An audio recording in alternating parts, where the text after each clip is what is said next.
ছুটির দিনে সব কাজগুলো যেন একসাথে জমা হয়ে যায়। বাজারগুলো সব গুছিয়ে নিয়ে রান্না শেষ হতে হতে সেই 4টা বেজে গেল। আসসালামু আলাইকুম, সবাইকে ওয়েলকাম করছি আরো একটি ভিডিওতে। কেমন আছেন আপনারা সবাই? আশা করি যে যেখানে আছেন ভালো আছেন, সুস্থ আছেন।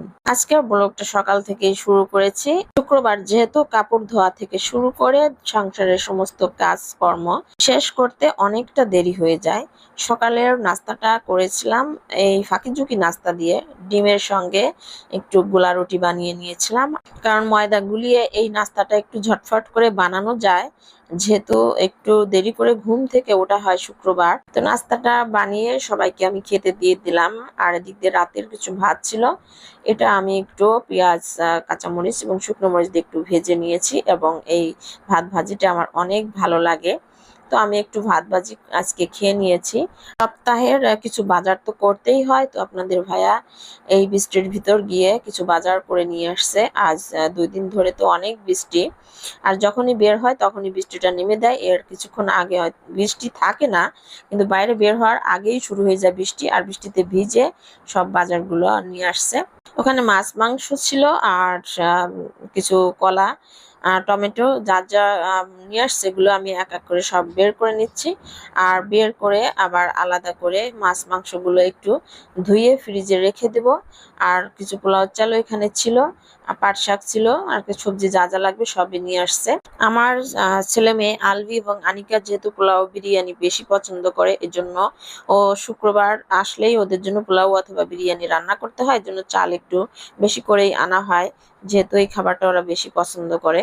তো সব ঠিকঠাক জায়গায় রেখে দিলাম। কাঁচামরিচ এবং পাট শাকগুলো একটু বেশি খুঁটিয়েও রেখে দিব। আর রেখে দিলে একটু শুকিয়ে নিয়ে তারপর হচ্ছে বক্সে করে ফ্রিজে রেখে দিব। আর বর্ষাকালের মরিচ আসলে বেশিক্ষণ থাকে না, ফ্রিজে রাখলেও পচে যায়। মাছ মাংস যেগুলো নিয়ে আসছিল সব কেটে রেডি করেই নিয়ে আসছে। আমি একটু সুন্দর করে ধুইয়ে জাস্ট তারপরে এখন যেটা রান্না করবো সেটা আলাদা করে রেখে দিব, আর হচ্ছে যেগুলো ফ্রিজে রাখবো সেগুলো ফ্রিজে রেখে দিব। তো এখানে গরুর মাংস আমি যতটুকু রান্না করব এগুলো আমি নিয়ে নিয়েছি। আর আলবি মাছ ভাজি একটু বেশি পছন্দ করে, তো ওর জন্য মাছ নিয়ে আসছে।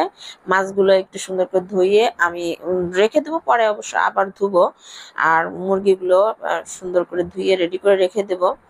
আর ফ্রিজ আসলে বড় ফ্রিজ হলেও ফ্রিজগুলো বর্তমানে লেটেস্ট ফ্রিজগুলো একটু বক্স সিস্টেম, আসলে অল্প কিছু রাখলে আর রাখা যায় না, বক্সগুলো আটকে যায়, মানে রাখতে খুবই কষ্ট হয়।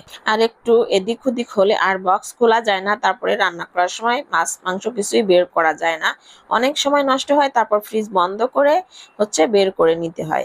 আমি রান্নাতে চলে আসলাম। আমি সবকিছু রেডি করে সব কাজকর্ম শেষ করে কাপড় ধোয়া থেকে শুরু করে অনেক দেরি হয়ে গেছে রান্না করতে। তো আমি শুধু গরুর মাংস আর পোলাও এখন রান্না করব।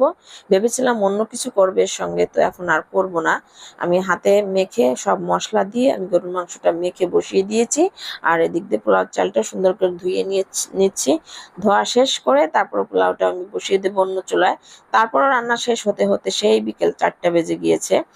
আর দুপুর টাইমে একটু গ্যাস কমে যায়, আর গ্যাসের চাপটাও কম থাকে, যার কারণে রান্নাটাও একটু স্লো হয়ে যায়। আমি এদিক দিয়ে পোলাও রান্না করে নেব। এখানে একটু পেঁয়াজ হালকা ভেজে নিচ্ছি, আর ভেজে নেওয়ার পরে এখানে আমি একটু গুঁড়ো দুধ দিয়েছি সব মশলা দিয়ে। একটু ফুটে আসলে তখন আমি চালগুলো দিয়ে পরিমাণ মতো পানি দিয়ে আমি পোলাওটা রান্না করে নিব। আর পোলাও হচ্ছে একার সময় আমি এক এক রকমের রান্না করি, যখন বেশি ব্যস্ত থাকি তখন ঝটপট করে একটু সহজভাবে রান্না করে নিই। আজকেও ঠিক সহজভাবে রান্না করে নিলাম। আর যখন সময় হাতে থাকে তখন একটু অন্যরকম ভাবে রান্না করি। আর এদিকে মাংসগুলো কষিয়ে নিয়ে আমি জিরা বাটা দিয়ে দিলাম। আর জিরা বাটা না দিলে আমার কোনো মাংস মজাই লাগে না। 2 চুলায় রান্না হচ্ছে, এদিকে আমি পোলাওটা আমি দমে দিয়ে এসেছিলাম, এবার রান্নাটা হয়েও গিয়েছে। দিয়ে মাংস কষিয়ে আলু কষিয়ে ঝোলের পানি দিয়েও দিয়েছি, রান্নাটাও শেষের দিকে। রান্না শেষ হতে হতে আজ আপনাদের এখান থেকে বিদায় নিচ্ছি। সবাই ভালো থাকবেন, সবার জন্য শুভকামনা ও দোয়া রইল। আল্লাহ হাফেজ, আসসালামু আলাইকুম।